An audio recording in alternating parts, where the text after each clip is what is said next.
Cet évangile nous parle de la compassion de Dieu.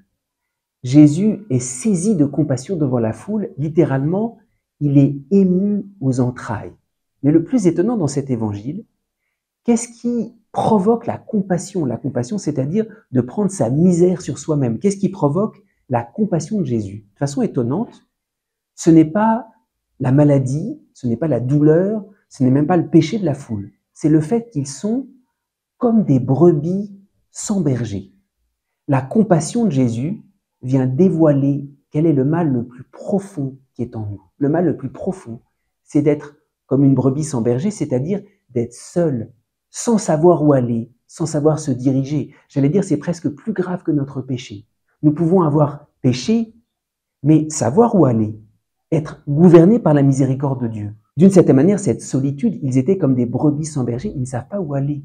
C'est le plus grave, parce qu'on ne peut même pas être sauvé, on va de part et d'autre. Alors, que fait Jésus pour pallier cette solitude du cœur de l'homme qui ne sait même plus où aller? Il nous est dit que Jésus fut saisi de compassion parce qu'ils étaient comme des brebis sans berger. Alors, il se met à les instruire longuement. Cette solitude de l'âme, cette errance de l'âme qui ne sait pas où aller, elle est soignée par Jésus qui nous parle indéfiniment. Il se met à les enseigner longuement, c'est-à-dire c'est une parole infiniment patiente. Il y a cette très belle histoire que rapporte Mère Teresa lorsqu'elle a rencontré un mourant et elle lui dit combien Jésus l'aime. Et ce mourant a une très belle réaction. Il lui dit « Est-ce que tu peux me le redire encore une fois ?» Ce qui nous soigne, c'est cette parole de Jésus qui nous appelle, qui nous réconforte, indéfiniment répétée. Alors oui, la plus grande misère, c'est de ne pas savoir où on va. Ce qui commence à nous donner une direction, c'est que Jésus nous appelle.